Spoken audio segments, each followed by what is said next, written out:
kept repeat customers interested by importing women from France, Russia, England, and the East Coast of the United States.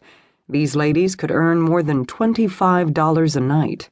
The madams received a substantial portion of the proceeds, which were often used to improve the parlor house or to purchase similar houses.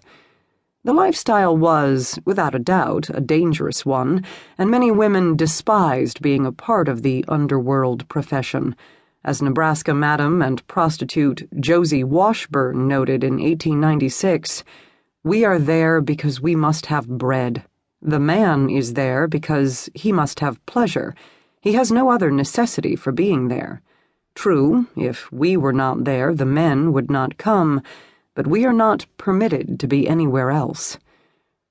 Entertaining numerous men often resulted in assault, unwanted pregnancies, venereal disease, and even death. Some prostitutes escaped the hell of the trade by committing suicide. Some drank themselves to death, others overdosed on laudanum. Botched abortions, syphilis, and other diseases claimed many of their lives as well. In the late 1860s, a concern for the physical condition of prostitutes, and moreover for the effect their poor health was having on the community at large, was finally addressed. Government officials, alerted to the spread of infectious illnesses, decided to take action against women of ill repute. At a public meeting in New York City, a bill was introduced that aimed to curtail the activities of prostitutes who did not pass health exams.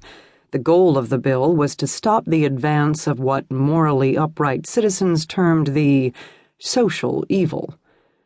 A March 14, 1867 New York Times article reported on the proceedings.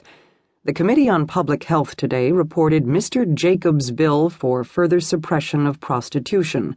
It was amended, at the suggestion of the author, by providing for the medical inspection of all females in registered houses and the detention of those diseased in a retreat under the control of the Board of Health.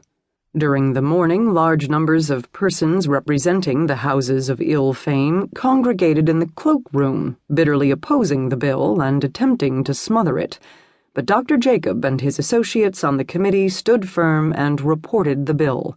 It will be pushed forward at the earliest possible moment. It provides a heavy penalty upon all persons who let and keep houses for unlawful purposes of the description named, the penalties being a lien upon the property. The police commissioners are directed to cause a registration to be made of all houses of prostitution and of the inmates in them.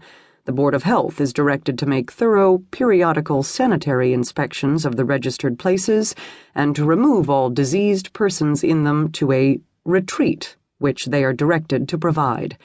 The bill receives the endorsement of both the police and health authorities. Another bill has been introduced and is now before the Committee on State Charitable Institutions, which proposes to license the houses and appoint a commission for that purpose. This measure, it is understood, is backed by the parties interested in the business of prostitution and is not likely to be favorably considered.